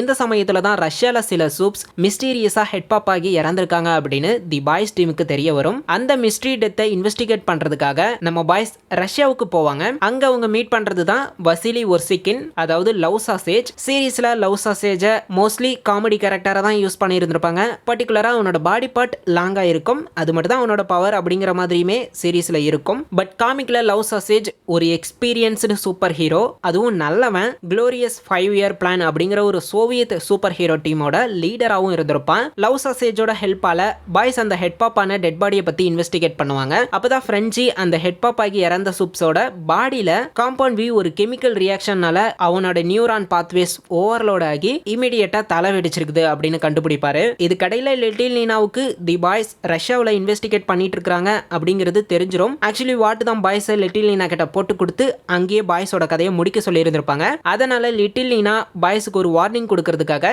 லவ் சாசேஜோட அசிஸ்டண்டா மர்டர் பண்ணி ஒரு பீஸால பார்சலா அனுப்பிச்சு வச்சிருந்திருப்பா. இதை பார்த்த பாய்ஸ் லிட்டில் லீனாவோட ஆளுங்க இவங்களை நியர்பைல தான் கண்காணிச்சுக்கிட்டு இருக்கணும் அப்படின்னு லிட்டில் லீனாவோட ஆளுங்களை கண்டுபிடிச்சு விசாரிக்க ஆரம்பிப்பாங்க. அப்பதான் பாய்ஸுக்கு லிட்டில் லீனா வாட் எக்ஸிகியூட்டிவ் கூட ஒரு சீக்ரெட் மீட்டிங் அட்டெண்ட் பண்ணிருக்கா அப்படின்னு தெரிய வரும். அதனால பாய்ஸ் அந்த மீட்டிங் நடந்த ஹோட்டலுக்கு போய் அங்க இருந்த கேமரா ஃபுட்டேஜை பார்த்து அந்த வாட் எக்ஸிகியூட்டிவா ஃபாலோ பண்ண ஆரம்பிப்பாங்க. அப்பதான் வாட்டே லிட்டில் லீனாவை போட்டு தள்ள அவளோட ஃபிளைட்ல பாம்பை வைக்க சொல்லியிருக்காங்க அப்படின்னு தெரிய வரும். இதனால புச்சர் அந்த ஃபிளைட்ல பாம்பு வச்சுக்கிட்டு இருக்கிறவங்களை பிடிச்சி விசாரிக்க ஆரம்பிப்பாரு. அப்பதான் வாட்டோட ரியல் ரஷ்யன் பிளான் தெரிய வரும். அதாவது லிட்டில் லீனா ஆல்ரெடி 150க்கும் மேலான ஸ்ட்ரீட் லெவல் கிரிமினல்ஸ்க்கு அந்த மாடிஃபைடு வியை கொடுத்து ஒரு சூப் ஆர்மியை பில்ட் பண்ணி வச்சிருந்திருப்பா. இந்த சூப் ஆர்மியை யூஸ் பண்ணி ரஷ்யா கவர்மெண்ட்டை டெஸ்டாபிளைஸ் பண்ணி வாட்டுக்கு லாயலான ஒரு பப்பட் கவர்மெண்ட்டை ரஷ்யா உள்ள இறக்குறது தான் வாட்டோட பிளான். சிம்பிளா ரஷ்யாவோட ஆட்சியை கவுக்கிறது தான் வாட்டோட பிளான் அப்படின்னு சொல்லலாம். அது மட்டும் இல்லாம வாட் உண்மையிலே லிட்டில் லீனாவுக்கு சப்போர்ட்லாம் பண்ணல. லிட்டில் லீனாவோட கிரிமினல் நெட்வொர்க்கை யூஸ் பண்ணி சூப் ஆர்மியை கிரியேட் பண்றது மட்டும் தான் வாட்டோட பிளான். இப்போ லிட்டில் லீனா சூப் ஆர்மியை கிரியேட் பண்ணிட்டா அப்படிங்கிறதுனால அவளை போட்டு தள்ள பிளான் பண்ணிருக்காங்க. அது மட்டும் இல்லாம லிட்டில் லீனா கிட்ட அவ கிரியேட் பண்ண சூப்ஸோட ஹெட்டை வெடிக்க வைக்கிற ஒரு டெட்டனேட்டர் இருக்கும். பட் ஆக்சுவலி அது ஒரு ஃபேக் டெட்டனேட்டர். ரியல் டெட்டனேட்டர் வந்து அந்த வாட் எக்ஸிகியூட்டிவ் கிட்ட தான் இருக்கும். அதை புச்சர் எடுத்துப்பாரு. இது எதுவுமே தெரியாத லிட்டில் லீனா பாய்ஸை போட்டு தள்ளுறதுக்காக அவளோட ஆளுங்களை லவ் சாசேஜோட பாருக்கு அனுப்பிச்சிருப்பா. அவனுங்க பாய்ஸ் குடிச்ச சூப்ல பாய்சனை மிக்ஸ் பண்ணி இருந்திருப்பானுங்க. இதனால புச்சர், எம்எம், ஃப்ரெஞ்சி, ஃபீமேல் எல்லாரும் பாய்சன் சூப்பை குடிச்சு அன்கான்சியஸ் ஆகிடுவாங்க. மயக்கமான பாய்ஸை லிட்டில் லீனாவோட ஆளுங்க போட்டு தள்ளலாம் அப்படின்னு உள்ள வரும்போது நம்ம ஹியூகியும் லவ் சாசேஜும் மட்டும் பாய்சனால அஃபெக்ட் ஆகாம இருப்பாங்க. ஏன் அப்படின்னா அவங்க குடிச்ச ஒரு வோட்கா அந்த பாய்சனுக்கு ஆன்டிடோட்டா ஒர்க் ஆகி இருந்திருக்கும். பாய்ஸை போட்டு தள்ளணும்னு வந்த லிட்டில் லீனாவோட கன்மென்ஸை லவ் சாசேஜ் சிங்கிள் ஹேண்டல்டா போட்டு பொளந்து அவங்கிட்ட இருந்து நீனா எங்க இருக்கிறா அப்படிங்கறத தெரிஞ்சுக்கிட்டு ஹியூகியும் லவ் சாசேஜும் லிட்டில் லீனாவை ட்ராக் பண்ண ட்ரை பண்ணுவாங்க. பட் நீனா ஆல்ரெடி பிளேன்ல ஏறி எஸ்கேப் ஆகி இருந்திருப்பா. பட் சடன்லி அந்த ஃபிளைட் வெடிச்சு செதறிடும். ஏன் அப்படின்னா ஆல்ரெடி வாட் ஆளுங்க பிளேன்ல பாம் செட் பண்ணி இருந்திருப்பாங்க. பட் புச்சர் அந்த காக்பிட்ல செட் பண்ணியிருந்த பாம்பை எடுத்து நீனாவோட பிரைவேட் வைப்ரேட்டர்ல வச்சிருந்திருப்பாரு. எப்படி இருந்தாலும் பாம் வெடிக்க தானே போகுது, அப்புறம் எதுக்கு புச்சர் பாம்பை மாத்தி வச்சாரு அப்படின்னு கேட்டீங்க அப்படின்னா காக்பிட்ல பாம் வெடிச்சா அது சிட்டில எங்க வேணாலும் வெடிக்கலாம். பட் அதுவே நீனாவோட வைப்ரேட்டர்ல வச்சா அது வெடிக்கிற சமயத்துல ஃபிளைட் பைலட்ஸுக்கு அந்த ஃபிளைட்டை சிவிலியன்ஸ் இல்லாத இடத்துக்கு கொண்டு போக கொஞ்சம் டைம் கிடைக்கும் அப்படிங்கிறதுக்காக தான். இது மூலமா புச்சர் கம்ப்ளீட்டா ஈவில் இல்ல அப்படின்னு சொல்றாங்க அப்படின்னு நினைக்கிறேன். லிட்டில் லீனா இறந்ததுக்கு அப்புறம் மீதி இருக்கிறது வந்து அவளோட வேர் ஹவுஸ்ல இருக்கிற 150 சூப்ஸ். ஆல்ரெடி புச்சர் கிட்ட தான் அந்த டெட்டனேட்டர் இருக்கும். அதை எடுத்துக்கிட்டு புச்சர் அந்த வேர் ஹவுஸ்க்கே போய் ஓய் கன்ஸ் அப்படின்னு கத்திட்டு அந்த டெட்டனேட்டரை ஆக்டிவேட் பண்ணிடுவாரு. ஒரே செகண்ட்லயே மொத்த சூப் ஆர்மியும் வெடிச்சு செதறிடும். இதோட வாட்டோட ரஷ்யா டேக் ஓவர் பிளானும் மொத்தமா ஃபெயில் ஆகிடும். லிட்டில் லீனாவோட கேரக்டருக்கும் ஒரு க்ளோஷர் கிடைச்சிருந்திருக்கும். ஆனா இங்க தான் இன்னொரு ட்விஸ்ட் இருக்கு. என்ன அப்படின்னா இந்த மாடிஃபைடு காம்பவுண்ட் வி ப்ராஜெக்ட் மூலமா வாட் சூப்ஸை மட்டும் கிரியேட் பண்ணல, தேவைப்பட்ட அவங்களை எலிமினேட் பண்ண கூட ரிசர்ச் பண்ணிட்டு இருக்காங்க அப்படின்னு நமக்கும் புச்சருக்கும் தெரிய வரும். இந்த ஐடியாவை தான் லேட்டரா புச்சர் காமிக்கோட ஒரு சூப் கில்லிங் வைரஸா யூஸ் பண்ணி அந்த சூப் கில்லிங் வெப்பனை கிரியேட் பண்ணிருப்பாரு. சீரிஸ்ல ஸ்டார்லைட்டை வந்துட்டு ஒரு மேஜர் ஹீரோயினா பில்ட் பண்ணி ஹோம்லேண்டருக்கு ஆப்போசிட்டா நிக்கிற மாதிரி ஒரு இம்பார்ட்டன்ட் கேரக்டரை காமிச்சிருப்பாங்க. ஆனால் காமிக்கில் ஸ்டார்லைட் அந்த அளவுக்கு மாஸ் கேரக்டர்லாம் இல்லை. இன்னும் சொல்லப்போனால் ஒரு டம்மி கேரக்டர் அப்படின்னே சொல்லலாம். காமிக்கில் ஸ்டார்லைட்டோட ஸ்டோரி மோஸ்ட்லி அவளோட trauma, faith, relationship problems and self கான்ஃபிடன்ஸை பற்றி தான் இருக்கும். ஸ்டார்லைட் 7ல் ஜாயின் பண்ண உடனே Homelander, Black Noir and A Train அவளை மிஸ்யூஸ் பண்ணியிருந்திருப்பாங்க. அதுலேருந்து ஸ்டார்லைட்டோட லைஃபே கம்ப்ளீட்டாக மாறிடும். ஏன்னா அவள் ரொம்ப ரிலீஜியஸான ஃபேமிலி பேக்ரவுண்ட்ல இருந்து வந்தவ. ஆரம்பத்தில் காட் மேலே ஸ்ட்ராங்கான ஃபெய்த் வச்சிருந்திருப்பா. அதை சீரீஸில் கூட மென்ஷன் பண்ணியிருந்திருப்பாங்க. ஆனால் இந்த இன்சிடென்ட்டுக்கு அப்புறம் அவளோட ஃபெய்த் அப்படிங்கிறது மொத்தமாவே போய் ரொம்ப கில்ட், ஷேம் அண்ட் கன்ஃபியூஷனா தான் இருப்பா. இந்த டிப்ரெஷன்ல இருக்கும்போது அவளோட எக்ஸ் பாய் ஃப்ரெண்டான ட்ரம்மர் பாயை மீட் பண்ணலாம் அப்படின்னு கிளம்புவா. பட் ட்ரம்மர் பாயை பார்க்க போன ஆனிக்கு ஒரு அதிர்ச்சி. ட்ரம்மர் பாய் வந்து ஹோலி மேரி அப்படிங்கிற ஒரு பொண்ணோட ஆல்ரெடி ரிலேஷன்ஷிப்ல இருப்பா. இதை பார்த்து ஆனி ஏற்கனவே எமோஷனலா கஷ்டப்பட்டுட்டு இருந்து இன்னும் ஒரு ஹார்ட் பிரேக்குள்ள போயிருந்திருப்பா. அந்த சமயத்துல தான் ஹியூகியும் ஆனியும் மீட் பண்ணி க்ளோஸ் ஆக ஆரம்பிப்பாங்க. இதுக்கடையில ஹியூகி தி லெஜெண்டை மீட் பண்ணியிருந்திருப்பான். தி லெஜெண்ட் வந்து ஹியூகி கிட்ட ஒரு ஃபேவர் கேட்பாரு. என்ன அப்படின்னா ஹியூகி கொண்ட அந்த பிளானிகாக் அப்படிங்கிற சூப் திரும்ப வந்திருப்பான். அவனை மறுபடியும் ஹியூகி தான் போட்டு தள்ளணும் அப்படின்னு கேட்பாரு. எப்படி ப்ரோ செத்தவன் உயிரோட திரும்பி வந்தா அப்படின்னு நீங்க கேட்டீங்க அப்படின்னா வாட் சூப்ஸ் எல்லாரும் கடவுள் தந்த பரிசு, ஒரு பர்ஃபெக்ட் ஹீரோ அப்படின்னு பப்ளிக் கிட்ட ஒரு இமேஜை கிரியேட் பண்ணி வச்சிருக்கிறதுனால வாட்னால ஒரு சூப்பர் ஹீரோ இறந்துட்டான் அப்படின்னு ஓப்பனா அனௌன்ஸ் பண்ண முடியாது. அதனால வாட் சீக்ரெட்டா டெட் சூப்பர் ஹீரோஸோட பாடிஸை என்ஹான்ஸ்டு காம்பவுண்ட் வியை இன்ஜெக்ட் பண்ணி அவங்கள ஆர்டிஃபிஷியலா ரீஅனிமேட் பண்ணுவாங்க. டெக்னிக்கலி அவங்க உயிரோட தான் இருப்பாங்க.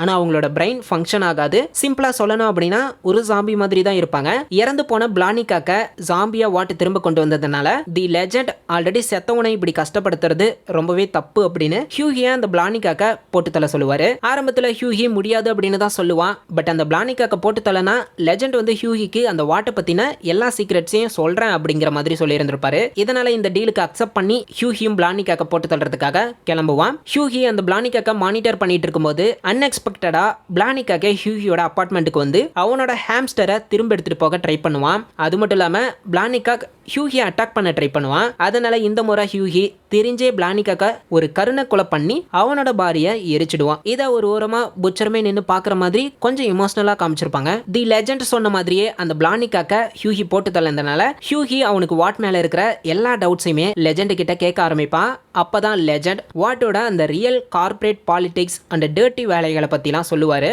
1945 வேர்ல்டு வார் 2ல வாட் வந்து யூஎஸ் நேவிக்கு ஒரு ஃபைட்டர் ஜெட்டை சப்ளை பண்ணியிருக்காங்க. பேப்பரில் தான் அது ஒரு அட்வான்ஸ்டு ஏர்கிராஃப்ட், ஆனால் உண்மையிலேயே அது ஒரு டெத் ட்ராப் அப்படின்னு சொல்லலாம். ஏன்னா ஏர் சீட்டுக்கு அடியிலேயே ஃபியூல் டேங்கை டிசைன் பண்ணதுனால புல்லட் பட்ட உடனே பிளேன்ஸ்லாம் ஈஸியாக வெடிச்சிடும். அந்த சமயம் நமக்கு வந்த மாதிரி தான் ஹியூகிக்கும் ஒரு டவுட் வரும். என்ன அப்படின்னா நேவி எதுக்காக இவ்வளோ கேவலமான ஒரு ப்ராடக்ட்டை வாட்டுக்கிட்ட இருந்து வாங்கினாங்க அப்படின்னு. அதுக்கு லெஜெண்ட் இட்ஸ் பிஸ்னஸ் கிட் அப்படின்னு சொல்லி வாட் என்னதான் ப்ராடக்ட்டை நல்லா பண்ணலை அப்படின்னாலும் செனட்டர்ஸ் அண்ட் காங்கிரஸுக்கு ஹெவியாக லஞ்சம் கொடுத்து பொலிட்டிக்கலாக ரொம்பவே மேனிப்புலேட் பண்ணி அவங்களோட ப்ராடக்ட்ஸை நேவிக்கு கொண்டு போயிட்டாங்க அப்படின்னு சொல்றாரு. இதே மாதிரி 1965 வியட்நாம் வார்லையும் இன்னொரு சம்பவம் நடந்திருக்குது. வாட் அந்த வியட்நாம் வாருக்கு M20 ரைஃபிள்ஸை சப்ளை பண்ணியிருக்காங்க. ஆனால் அந்த ரைஃபிள்ஸ் ஒழுங்காக வேலை செய்யல, பாதியிலே ஜாம் ஆகியிருக்கு. இதனால ஆக்சுவல் காம்பேட்லேயே எனிமி கிட்ட மாட்டிக்கிட்டு திரும்ப ஷூட் கூட பண்ண முடியாம யூஎஸ் சோல்ஜர்ஸ்லாம் மாட்டி இறந்திருக்காங்க. இந்த பேக்லேஸ்னால என்னதான் வாட்டோட ஸ்டாக்ஸ்லாம் குறைஞ்சாலும் கொஞ்சம் வருஷத்துலேயே வாட் வந்து அவங்களுடைய கம்பெனி நேமை வாட் அமெரிக்கன் அப்படின்னு ரீபிராண்ட் பண்ணி திரும்ப உள்ள வந்திருக்காங்க. ரீபிராண்ட் பண்ண நேம் தான் வாட் அமெரிக்கன். அப்போ ஒரிஜினல் நேம் என்ன அப்படின்னு கேட்டிங்க அப்படின்னா அதுதான் VAC, அதாவது வாட் அமெரிக்கன் கன்சாலிடேட்டட். ஹியூகி வாட்டோட இந்த எல்லா கரப்ஷனை பத்தியும் தெரிஞ்சதுக்கு அப்புறம் அப்ப ஹோம்லேண்டரோட ஆரிஜின் ஸ்டோரியும் ஃபேக்கா அப்படின்னு கேட்கறான். சீரிஸ்ல ஆக்சுவலி ஹோம்லேண்டருக்குன்னு ஒரு பப்ளிக் ஆரிஜின் ஸ்டோரியை காமிச்சிருக்க மாட்டாங்க. அதாவது அவர் சின்ன வயசுல இருந்து லேப்ல ஒரு டெஸ்ட் பேபியா வளர்ந்தாரு அப்படின்னு நமக்கு தெரியும். பட் காமிக்ல ஹோம்லேண்டரோட ஆரிஜின் என்னவா இருக்கும் அப்படின்னா ஹோம்லேண்டர் ஒரு ஸ்பேஸ் ஷிப்ல வானத்துல இருந்து வந்த ஏலியன் அப்படின்னு அப்படியே சூப்பர்மேனோட ஆரிஜினை காப்பி பண்ணி பேஸ்ட் பண்ணிருப்பாங்க. இதனால லெஜெண்ட் ஹோம்லேண்டர் ஒரு ஏலியன்லாம் கிடையாது, வாட்டு தான் காம்பவுண்ட் வியை ஹெவியா இன்ஜெக்ட் பண்ணி ஒரு அண்டர் கிரவுண்ட் சைலோல வச்சு ஹோம்லேண்டரை ஒரு லேப்ல வளர்த்தாங்க. ஈவன் ஹோம்லேண்டர் மேல ஃபுல் ட்ரஸ்ட் வர வரைக்கும் அவனோட ஆஸ்ல ஒரு பெர்மனன்ட் ஹைட்ரஜன் பாம்லாம் வாட் வந்து வச்சிருந்திருக்காங்க அப்படின்னு லெஜெண்ட் சொல்றாரு. சீரீஸ்ல பார்த்ததை விட காமிக்ல இந்த ஸ்டோரிஸ்லாம் ரொம்ப டார்க்காவும் இன்ட்ரெஸ்டிங்காவும் இருக்கு அப்படின்னு சொல்லணும். ஹோம்லேண்டரை கிரியேட் பண்ண ப்ராசஸ் தான் வாட் எக்ஸாக்ட்லி 7 டைம்ஸ் ரிப்பீட் பண்ணி Black Noir, Maeve, Deep, Mister Marathon, Lamplighter and Jack from Jupiter அப்படின்னு கிரியேட் பண்ணி தி 7 அப்படிங்கிற 7 பவர்ஃபுல் சூப்பை கொண்ட ஒரு டீமை கிரியேட் பண்ணிருக்காங்க. நார்மல் சூப்ஸ்லாம் ஊசி பட்டாசு அப்படின்னா இந்த 7 மெம்பர்ஸ் எல்லாருமே நியூக்ளியர் பாம் அப்படின்னு சொல்லலாம். இந்த 7 பேரை தாண்டியும் ஒரு சில சூப்ஸ் பவர்ஃபுல்லா ஜீமன் டீம்ல இருப்பாங்க. பட் அதெல்லாம் கோஇன்சிடென்ஸ்னால கிரியேட் ஆனது. மேபி உங்களுக்கு இங்க ஒரு டவுட் வரலாம், ஏன் வெறும் 7 ஹீரோஸ் அப்படின்னு. அதுக்கு ரீசன் இந்த காம்பவுண்ட் வியோட பிரைஸ் அப்படிங்கிறது ரொம்பவே அதிகம். ஈவன் புச்சர் ஹியூகிக்கு செலுத்தின அந்த காம்பவுண்ட் வியை 19 பில்லியன் அப்படின்னு லெஜெண்ட் சொல்லுவாரு. அது மட்டும் இல்லாம நமக்கு இருக்கிற சின்ன சின்ன டவுட்ஸ் எல்லாமே ஹியூகி லெஜெண்ட் கிட்ட கேட்பான். இதெல்லாம் சீரீஸ்ல வந்துட்டு பெருசா எக்ஸ்பிளைன் பண்ணிருக்க மாட்டாங்க. எல்லாத்துக்குமே மனுஷன் ஆன்சர் வச்சிருப்பாரு. லைக் சூப்ஸ் தான் பவர்ஃபுல்லாவும் ஈவிலா இருக்காங்க அப்படின்னா ஏன் வாட்டுக்கு கீழே இருக்கணும், ஏன் அவங்களே ஒன்னு சேர்ந்து வேர்ல்ட டேக் ஓவர் பண்ணக்கூடாது அப்படிங்கிற மாதிரிலாம். அதுக்கு ரீசன் என்ன அப்படின்னா ஒருத்தனுக்கு எதுவுமே இல்லை அப்படின்னா தான் அவன் கெட்டவனா மாறுவான். பட் இங்க அவன் ஆல்ரெடி சூப் அப்படிங்கறதுனாலையும் அவனை ஹீரோவா மக்கள் முன்னாடி ப்ரொஜெக்ட் பண்ணிட்டதுனாலையும் அவனுக்கு பெட்டர் சேலரி கொடுக்கறதுனாலையும் அவன் சூப்பர் வில்லனா மாற வேண்டிய அவசியமே இல்லை. வாட்டோட ஒரு ஹீரோவா நடிச்சிட்டு அந்த புகழுக்காக அங்கேயே அவன் என்ஜாய் பண்ணிட்டு இருக்கலாம். இதுதான் அந்த சூப்ஸ் வந்துட்டு விஜிலாண்டியா மாறாததுக்கு காரணம். அது மட்டும் இல்லாம இங்க லெஜெண்ட் பாஸ்ட்ல நடந்த 9/11 அப்படிங்கிற ஒரு டிசாஸ்டரை பத்தியுமே ஹியூகி கிட்ட எக்ஸ்பிளைன் பண்ணுவாரு. சீரீஸ்ல தான் ஃபிளைட் 37 அப்படிங்கிற ஒரு ஃபுட்டேஜை வச்சு மேவ் ஹோம்லேண்டரை பிளாக்மெயில் பண்ணுவாங்க. அதுக்கப்புறம் ஸ்டார்லைட் அதை லீக் பண்ணியும் எந்த பயனும் இல்லை அப்படிங்கிற மாதிரி தான் இருந்திருக்கும். பட் காமிக்ல 9/11 அப்படிங்கிற ஒரு ரியல் லைஃப் இன்சிடென்ட்டை உள்ள கொண்டு வந்துருப்பாங்க. ரியல் லைஃப்ல 2001ல செப்டம்பர் 11 அன்னைக்கு 4 ஃபிளைட்டை டெரரிஸ்ட் ஹைஜாக் பண்ணி கிராஷ் பண்ணி இருந்திருப்பாங்க. அதே இன்சிடென்ட் தான் காமிக்லயும். பட் காமிக்ல அந்த 4 ஃபிளைட்ல 3 ஃபிளைட்டை ஆல்ரெடி மிலிட்டரி சேவ் பண்ணிடுவாங்க. விட்டுருந்தா அந்த இன்னொரு ஃபிளைட்டையும் மிலிட்டரியை சேவ் பண்ணிருப்பாங்க.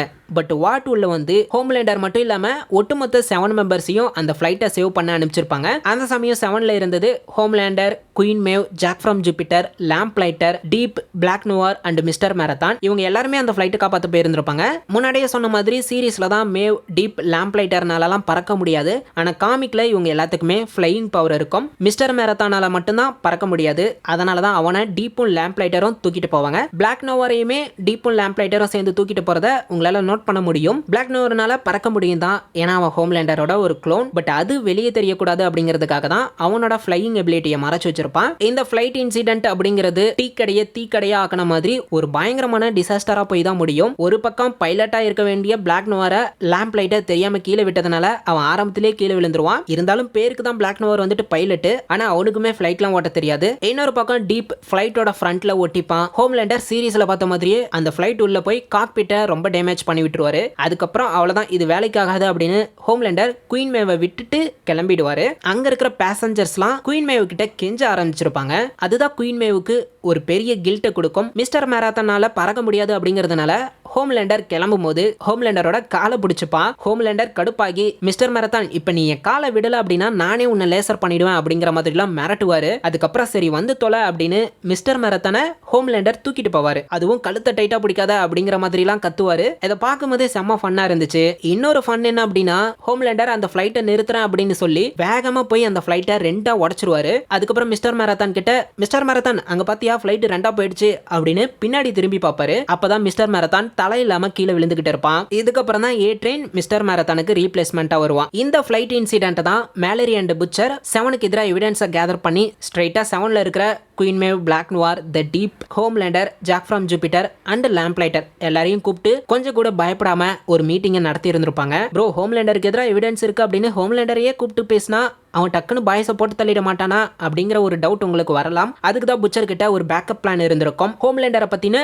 ஒரு டார்க் சீக்ரெட் புச்சருக்கு தெரிஞ்சிருக்கும். அது 7ல இருக்கிறவங்களுக்கு கூட யாருக்குமே தெரிஞ்சிருக்காது. அதை வச்சு பிளாக்மெயில் பண்ணலாம் அப்படிங்கிற ஒரு பேக்கப் பிளான் புச்சர் கிட்ட இருந்திருக்கும். அது என்ன டார்க் சீக்ரெட் அப்படிங்கிறது நம்மளோட ப்ரீவியஸ் வீடியோ பார்த்தவங்களுக்கு தெரியும். பட் இருந்தாலும் அதை நான் நெக்ஸ்ட் வீடியோல அந்த பார்ட் வரும்போது எக்ஸ்பிளைன் பண்றேன். இந்த மீட்டிங்ல லேம்ப் லைட்டர், மச்சான் யாரா இவனுங்க நம்ம கிட்ட வந்து இப்படி பேசிட்டு இருக்கானுங்க, கொஞ்சம் விட்டுருந்தா அந்த ஃபிளைட்டை காப்பாற்ற முயற்சியில அன்னைக்கு நானே செத்து போயிருந்தேன் அப்படின்னு சொல்லி கடுப்பாகி அங்கிருந்து போயிடுவான். இந்த ஃபிளைட் எவிடன்ஸை வாட்டுக்குமே மேலரி அண்ட் பாய்ஸ் அனுப்பிச்சிருவாங்க. இதனால இது லீக் ஆக கூடாது அப்படின்னா அபிஷியலாவே பாய்ஸ் வந்து வாட்டை கண்காணிக்கலாம். ஏதாவது ஒரு சூப் தப்பு பண்ணனானா அவ லீகலா கான்சிக்வன்சஸா ஃபேஸ் பண்ணணும் அப்படிங்கிற மாதிரி ஒரு டீல வாட் வந்து பாய்ஸ் கிட்ட போட்டிருந்திருப்பாங்க. இதனால இன்னும் கடுப்பான லேம்ப் லைட்டர் மேலரியை போட்டு தள்ளுறதுக்காக போயிருந்திருப்பான். பட் அவனுக்கு கிடைச்சது மேலரியோட கிராண்ட் சில்ட்ரன் தான். அதனால வேணும்னே மேலரியோட கிராண்ட் சில்ட்ரனை லேம்ப் லைட்டர் வந்துட்டு போட்டு தள்ளிடுவான். இதனால செம்ம காண்டான பாய்ஸ் டீமும் மேலரியும் வாட்டுக்கு எதிராகவும் 7க்கு எதிராகவும் இருப்பாங்க. அதனால வாட் அண்ட் 7 டீம் எங்களுக்கும் இந்த லேம்ப் லைட்டர் பண்ண வேலைக்கும் எந்த சம்பந்தமும் இல்ல, அவனை நாங்களே அடிச்சு பிடிச்சு தரோம், அவனை என்ன வேணா பண்ணிக்கோங்க,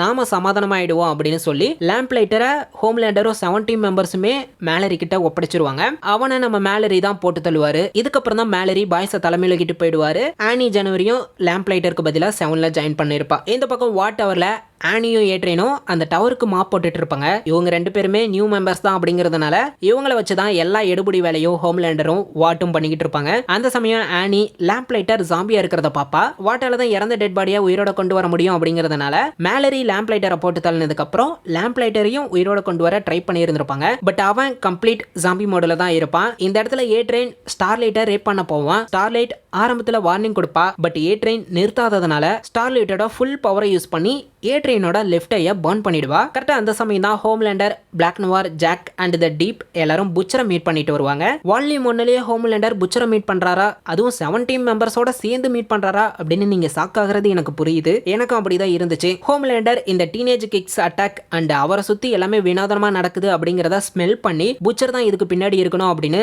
ஸ்ட்ரைட்டா புச்சரோட ஒரு மீட்டிங்கை போட்டிருந்திருப்பாரு. சொல்ல போனா அந்த புச்சர் வெர்சஸ் ஹோம்லேண்டர் அப்படிங்கிற அந்த சீசன் 1ஓட எண்டை விட இந்த கான்வர்சேஷன் ரொம்ப நல்லா இருக்கும். ஹோம்லேண்டரும் புச்சரும் ரூஃப்ல பேசிட்டு இருக்கும்போது கீழே the Deep, Jack and Black Noir MM and ஃப்ரெண்ட்ஸியோட ஒரு ஃபன் கான்வர்சேஷனை பேசிட்டு இருப்பாங்க. அண்ட் ஹோம்லேண்டர் எப்படி ஸ்டில் வீல போட்டு தள்ளும் போது புச்சரோட ஹார்ட் பீட்டை வச்சு புச்சர் ஹோம்லேண்டருக்கு பயப்படல அப்படிங்கறத ஃபைன் பண்ணாரோ அது இங்கேயுமே நடக்கும். பட் அந்த சமயம் நம்ம டெரர் வந்து ஹோம்லேண்டரோட ஷூலையே அசிங்கம் பண்ணிடும். இதை பார்த்தா ஹோம்லேண்டர் டெரரை லேசர் பண்ண போவாரு. அதுக்கு புச்சர் டெரரோட ஒரு ஹேருக்கு ஏதாவது ஆனாலும் நம்ம வார் இங்கேயே ஸ்டார்ட் ஆகிடும் அப்படின்னு வார்னிங்க கொடுக்க இதனால கடுப்பான ஹோம்லேண்டர் அங்கிருந்து கிளம்பியிருப்பாரு. காமிக் ஷாப்ல லெஜெண்ட் ஹியூகி கிட்ட வாட்டோட இயர்லி ஹிஸ்டரியையும் பாய்ஸ் அண்ட் கிரெக் மேலரியை பத்தியும் சொல்றதை தாண்டி ரொம்ப எமோஷனலா அவரோட ஃபர்ஸ்ட் சன் அந்த வியட்நாம் வார்ல வாட்டோட டம்மி ரைஃபிள்ஸ்னால தான் இறந்தான் அப்படிங்கிற ஒரு ட்விஸ்டையும் சொல்லுவாரு. ஹியூகி அப்போ உங்களுக்கு இன்னொரு சன் இருக்கானா, அவன் இப்ப எங்க இருக்கான், என்ன பண்றான் அப்படின்னு கேட்கும்போது லெஜெண்ட் அவரு டோட்டல் வேஸ்ட், அவனை இப்பதான் நீ போட்டு தள்ளிட்டு வந்த அப்படின்னு சொல்லுவாரு. அதாவது ஹியூகி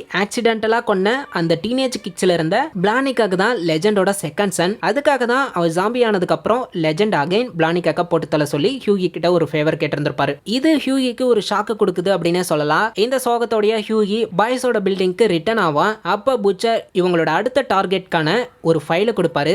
அதுதான் ஜிமென் எக்ஸ்மெனோட ஒரு பேரடி அப்படின்னு சொல்லலாம். அதை நம்ம வால்யூம் 2ல பார்ப்போம். ஹியூகி அந்த ஃபைல் எடுத்துட்டு போனதும் புச்சர் அந்த செவனை மானிட்டர் பண்ணிட்டு இருப்பாரு. அப்பதான் அதுல ஹியூகி டேட் பண்ணிட்டு இருக்கிற ஆனி அப்படிங்கிற ஸ்டார்லைட் இருக்கிறா அப்படிங்கிறது புச்சருக்கு தெரிய வரும். இது ஹியூகிக்கே தெரியாது. இதனால புச்சர் அவரோட அந்த ஃபேமஸ் ஸ்மர்க்கோட செம பேடாஸான டைலாக சொல்லி இந்த பாய்ஸ் ஆம்னிபஸோட வால்யூம் 1 முடிப்பாங்க. வால்யூம் 2ல ஜிமென் ஆர்க், ஸ்டாம் ஃப்ரண்டோட டெத்து, எம்எம் ஃப்ரன்ச்சி, கிமிக்கோட ஃபுல் ஆர்ஜின் எல்லாமே இருக்கும். அதை நம்ம இந்த வீடியோ ஒருவேளை ரீச் ஆனது அப்படின்னா சீக்கிரமா பண்ணலாம். வெயிட் பண்றவங்க வால்யூம் 2 அப்படின்னு கமெண்ட் பண்ணுங்க. முக்கியமா சப்ஸ்கிரைப் பண்ணாதவங்க சப்ஸ்கிரைப் பண்ணிக்கோங்க. அப்புறம் இந்த வீடியோ இதுவரை நீங்க பார்க்காத ஒரு காமிக் எக்ஸ்பிளனேஷன் ஸ்டைல்ல இருந்திருக்கும் அப்படின்னு நினைக்கிறேன். ஏன்னா வழக்கமா ஜஸ்ட் அந்த இமேஜை மேலே இருந்து கீழே வர மாதிரி தான் பார்த்துருந்துருப்பீங்க. பட் நானுமே ஒரு டிப்பிக்கல் வீடியோவாக பண்ணக்கூடாது அப்படிங்கிறதுக்காக தான் மேனுவலாக எல்லாத்தையுமே கட் பண்ணி ஓனாக அனிமேஷன்லாம் பண்ணியிருக்கேன். அதுக்காகவே இந்த வீடியோவுக்கு ஒரு லைக் போட்டிங்க அப்படின்னா அந்த ஹார்ட் ஒர்க்குக்கு ஒரு பே ஆஃப் கிடைச்ச மாதிரி இருக்கும். ஆக்சுவலி வீடியோ ஃபுல்லாக இதே ஃபார்மேட்டில் பண்ணலாம் அப்படிங்கிற மாதிரி தான் ஒரு ஐடியா இருந்தது. பட் இதுக்கு எனக்கு ரொம்ப டைம் எடுத்துக்கிச்சு. அது மட்டும் இல்லாமல் பாதி வீடியோவுக்கு மேலே இந்த ஃபார்மேட் ஒர்க் ஆகுமா, பார்க்குறவங்களுக்கு பிடிக்குமா அப்படிங்கிற மாதிரிலாம் ஒரு டவுட் வர ஆரம்பிச்சிடுச்சு. அதனால தான் ஒரு எக்ஸ்பெரிமெண்டலாக பாதி அனிமேஷன் மட்டும் பண்ண. ஐ ஹோப் எல்லாருக்கும் பிடிக்கும் அப்படின்னு நம்புறேன். அடுத்ததா வால்யூம் 2 அண்ட் வால்யூம் 3 நம்ம பண்ணலாம். வெயிட் பண்றவங்க கமெண்ட் பண்ணுங்க. தேங்க்யூ.